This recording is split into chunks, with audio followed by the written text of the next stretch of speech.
I'm starting again. Lilli, can you see me?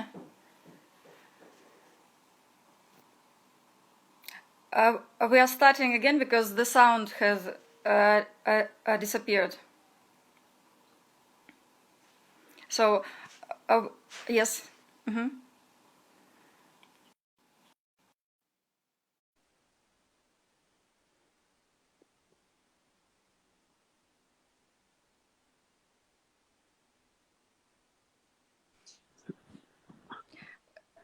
Okay. Yes, we all have. Sorry.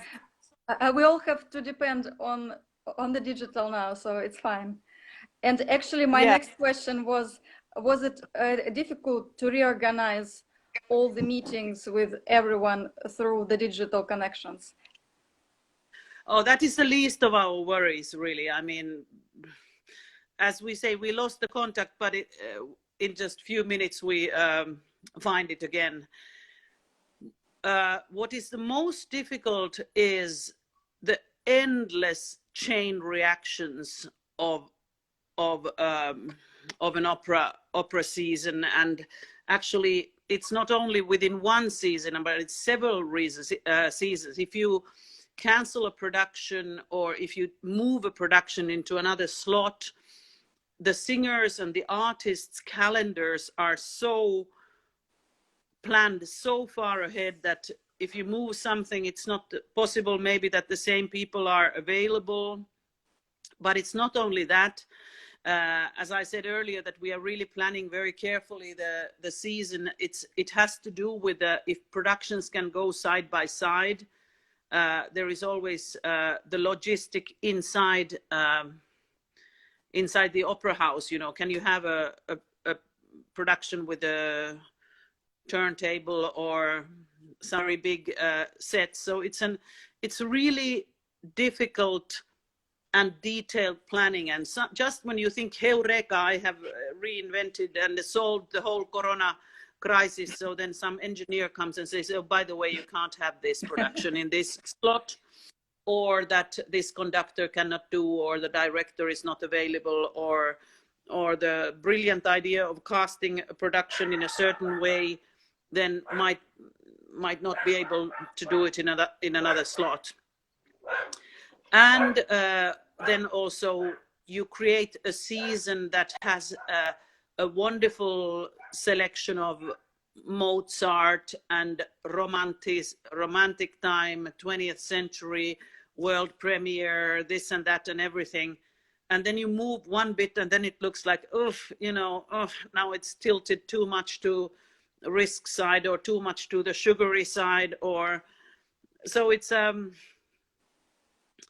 in an ideal world it's very easy, but having to make this kind of readjustments is quite something. Mm-hmm. What was your biggest personal success in all these activities that you managed well despite all the challenges, and you are proud of yourself with? Oh, you mean now? Yeah. Are you asking if I'm like doing high fives when we are just 2 months into the COVID? Well, you should. No, you should. I'm not congratulating myself. I'm congratulating myself that I'm still alive and sane. But we will see. We will see what the future will bring. You know, if we are economically safe and sound, if we've been able to save productions and solve issues of planning, and if we are able to reach our audiences, also the safety, how if the audience feels safe and if they buy tickets, that's still a question mark. So certainly it's not time to congratulate myself in any way. Of course, I take a glass of wine in the porch now and then and say, okay, I managed today as well. And people they have a good fighting spirit. I can see that this does take a toll within the organization. We are not getting energized by each other. Everyone's working all over, you know, summer houses, kitchens. People are working in a sauna, you know, made it their office, and we are all completely stuck on our shoulders. You know, the the working positions are not good. I mean, this is very taxing. But then we remember that we are not alone. The whole world is in this situation at the moment. So I hope that what would happen after this, that we can find some new ways of working and finding some new solutions. Then I have my dog, and I have my chicken, and I have a rooster, and I have my garden work. You know, I'm trying to find solace and comfort in other things at the moment. Mm-hmm. I make stupid videos. I make vegetable cakes to my chicken every morning, and I sing to them, and just kind of feeling funny alone in the solitude. Do you think, how do singers and belly dancers keep in the form at the moment? Are there any options for them? The Facebook is full of these videos when people are dancing in their kitchens and in their living rooms. And I'm sure neighbors are going crazy about that the opera has moved into the apartment buildings completely. Mm-hmm. But, and I've spoken with many of my colleague singers who also said that the shock in the beginning when everything was cancelled kind of silenced the artist's voice. Mm-hmm. For quite some time, but then there has been some wonderful projects. People have done digital projects, and they've started to perform in the courtyards and on the streets, and it has also forced our artistic community to be innovative and make new beautiful projects. But in every way I have seen that the need for what we do is real and strong, and it kind of gives me energy to think that in the future we will be one devastating experience richer, that has kind of helped us to rethink and adjust our way of working maybe a little bit more. Mm-hmm. And hopefully we can turn this horrible situation into something positive in the end. Are you looking at what the colleagues at other opera houses are doing, so as to take maybe their decisions and to use them for your situation, or maybe share your solutions with them? Is there a hub of ideas at the moment that the art institutions are sharing with each other? Definitely. We have had huge meetings within Opera Europe, all artistic directors, you know, like a Zoom meeting. Mm-hmm. With 20, 30 colleagues. We have shared our experiences. We have compared our situations. We've discussed all various aspects. Also, Nordic directors have been working closely together and benchmarking and comparing our situations. It is very important because the work of an opera director is actually quite a lonely work. There is not the Helsinki Club of Opera Directors where I can drop by after work and compare what we are doing. It's a there's a lot of solitude in the work, so I find it incredibly important and inspiring to hear how other houses have solved these issues. Of course, the official rules and regulations vary very much with compared to every country. For example, Sweden has had a slightly different approach to the situation as maybe the rest of the Nordic houses. So yes, we've taken information and comparison from everywhere where we can. We follow the media very closely, and of course the social media is incredibly exciting. It's horrible, but it's also very exciting, you know, because you can so quickly spread the word in different aspects of the thing. Well, at the moment, I've seen that Finland is beginning to relax the quarantine situation, and the museums are open in 2 weeks. It's actually much softer a situation than here in Russia. So, what do you think? Is there a good chance that the new season would start on time? Well, we don't know. We don't know. The officials make the adjustments to the rules like 1 month at the time. And that's, of course, for us very frustrating, because we would want to have a kind of further notice so we can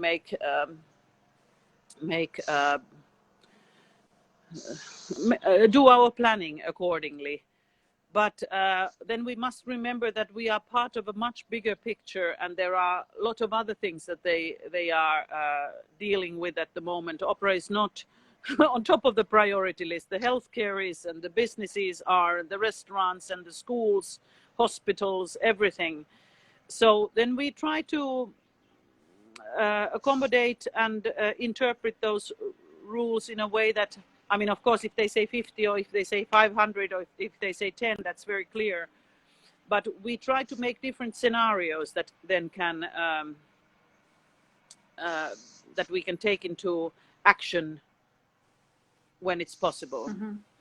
Could you describe maybe in brief what are we to expect in the next season, and some highlights that you want to draw our attention to? Well, if we think that we started, you asked me how was the first days of COVID-12 in the middle of March. Now we are in the mid-May. We will open the season in the end of August. There is still 2.5 months. There's more time to our first premiere than there was going back to the COVID. And if the situation changes, we must change with it. I mean, of course, we have released our season, but we have to have the mindset, the flexibility of acting accordingly if the situation demands it. But if you ask me what are my favorites for the next season, of course, the ring cycle is tremendously exciting. We hope we can perform it. As I said earlier, Lady Macbeth of Midzensk, I love the Ole Anders Tandberg production that we have of it. I'm looking forward to our Peter Grimes, etc., etc. There are a lot of wonderful things. Cavalleria, Pagliacci, etc., etc. I mean, it's just a very exciting season that we have ahead of us, and I cross my hands that we can do it. But if we can't, we will offer our audiences, even if they would be a smaller audiences, something else exciting. We have hundreds of highly talented, fantastic artists in the house who are hungry and kind of really aching to get to perform to their audiences. So we'll see what happens, but I cannot, that much I've learned that I cannot promise anything. Have you considered all these new forms of presenting performance that could involve the requirements of social distancing? Maybe the stage would be changed and the positions of the viewers. Are there any considerations as to how to offer a new type of the performance?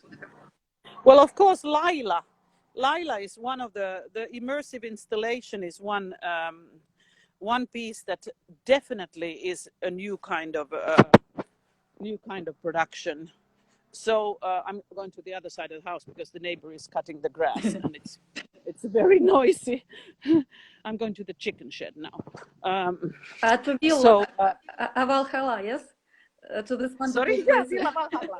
Yes, I can show you the sign of Villa Valhalla. Yes, what was your question? So my question is, have you considered this other form of presentation of art if the requirements of social distancing would not allow the normal ones at first? Yeah, definitely. We are the Lila is of course the one, our top project. It's a world premiere with Esa-Pekka's music, and it's a really exciting project, and that we didn't know at the time when we were planning it that it was really a COVID project. And then on top of that, we are thinking of various ways of streaming things and being present digitally to our audiences. We have a really nice channel, Stage 24, where we can show all our beautiful productions. So we are well prepared. We have a very high level of activity when it comes to digital. But many people ask me, how come we don't plan now immediately small chamber music concerts? At the moment, our top priority is to save the main stage activity, to be able to make plans so that we have next year a season on our main stage. Okay, now in between, I show you my chicken. Yes. Villa Valhalla. I want to move there as a permanent resident. Can I present you our Yes. inhabitants? Yes.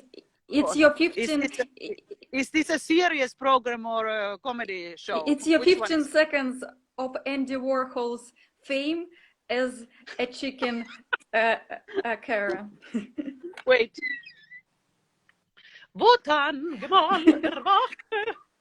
here. Now you're going to be the world famous chicken. This is this is Sieglinde. The rooster is Wotan. Then we have a most beautiful beauty queen is Brunhilde. And this white one is a very nasty one, and she's Fricka. And Waltraute is there in the corner.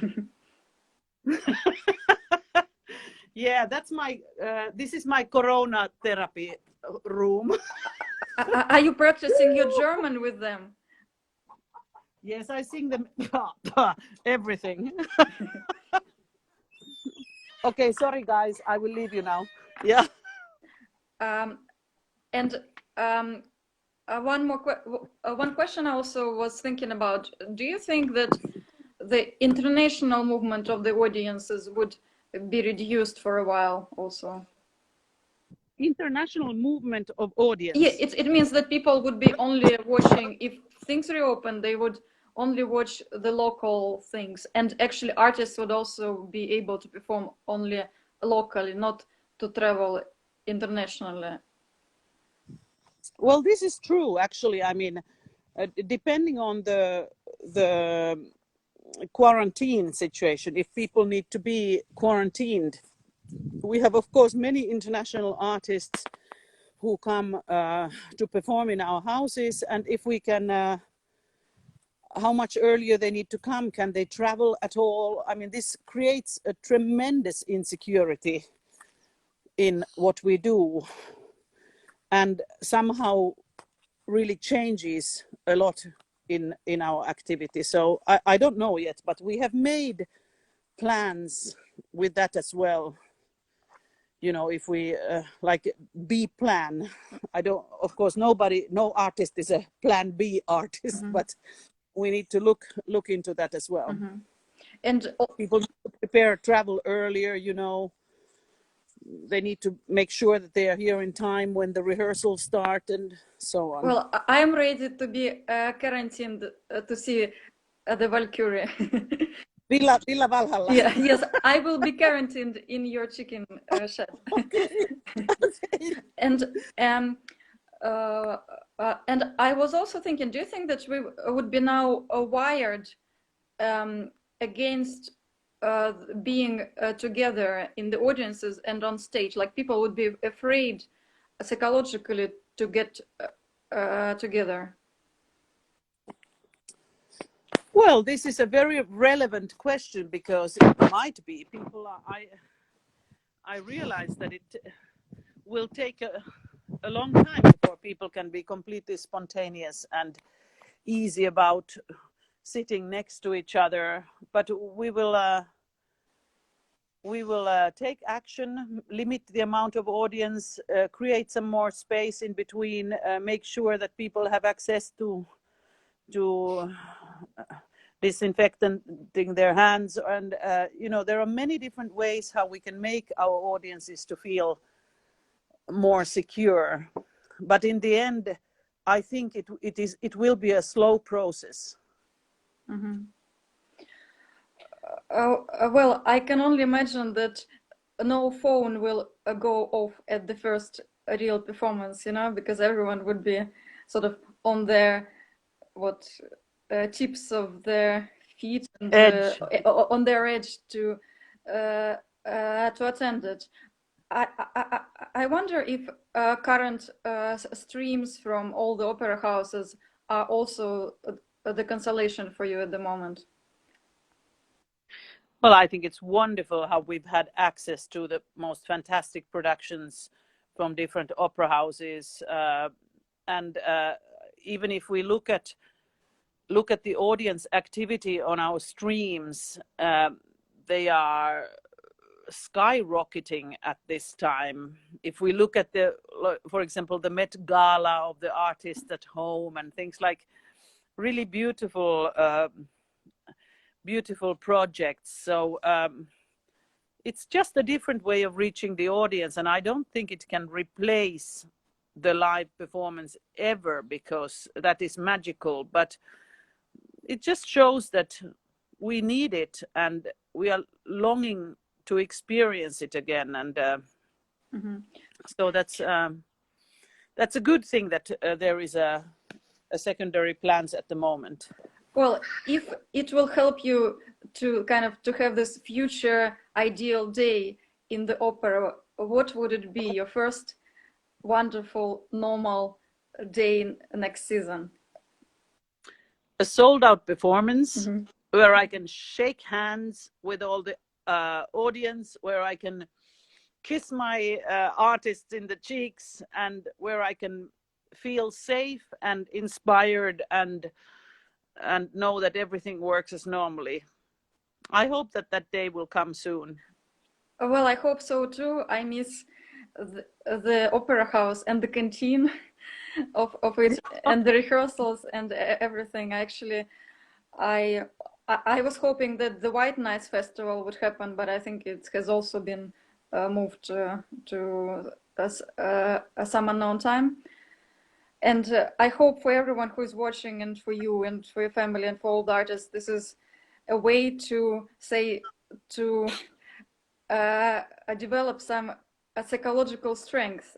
What would you tell to somebody who would be born only after it and would ask you how was this period? What would you tell them in the end? Well, I'm sure this time will be remembered. There as the people go to the moon, and the Kennedy was murdered, and the Estonia accident, and the 9/11, and Corona. These are the kind of ground-shaking moments in history. And of course, this situation really shows how vulnerable the global community is. And I will never forget these times. I have not written a diary because I just cannot. I don't want to go through the same thing second time when writing it down, but I will remember this. It's also a time when I think my colleagues and we have felt such a camaraderie and closeness and solidarity among the people in the house, solidarity between the houses, solidarity between the artistic community, and so on. So although it's a huge punishment, but it's also a moment where we can learn something valuable and hopefully change the course of our ways in a new way. So definitely there is some value to it, which, although it's difficult to know. Somebody said that, you know, for example, when all the flying was finished and the traffic was going down and everything, that it's Mother Earth taking us in the neck and say, look, learn, you idiots. Or it may be the prevention of a bigger catastrophe that maybe the world was facing, like that we didn't know, and now we're saved from it, you know? Yeah, but certainly I think personally I really appreciate a kind of lifestyle more down to earth, you know, my chicken and the gardening, and actually even the digital meetings, they are very effective. They take shorter time. We don't always need to fly and travel. We can, I think this external work will definitely stay to some extent in our ways of working in the future. So there are things that we can turn into our strengths afterwards. Mm-hmm. Well, I hope we all survive it with new transferable skills that can be used in the normal times. We all become the tech specialists because now we have to, and it's called digital leap. Digital leap that our organization has taken. I mean, I don't know if we would have done this kind of interview before. Yes, absolutely. I think it also brought us to a new level of democratization, because, you know, the connections were in very strong hierarchies in a way that you couldn't just meet anybody, and now maybe it's easier because you just organize a Zoom meeting or even this Instagram chat and the new links. It's my first. I was an Instagram virgin before this, but now I've had my first chat. So thank you for that opportunity. Thank you so much. Greetings from St. Petersburg. Let's hope that the connections between the two cities that we discussed once would get stronger despite this situation, and that the season would start on time in the end of August. And I hope we can meet in person soon, and you can come and see our live sold out performances with the full orchestra and everything. So let's hope that time will return very soon. I'm listening to Harry Potter in Finnish. That's how I plan to improve my Finnish when I next come. Thank you so much.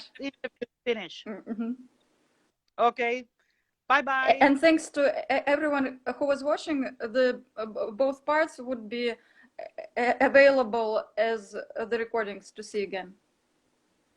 Okay. Bye-bye. Bye.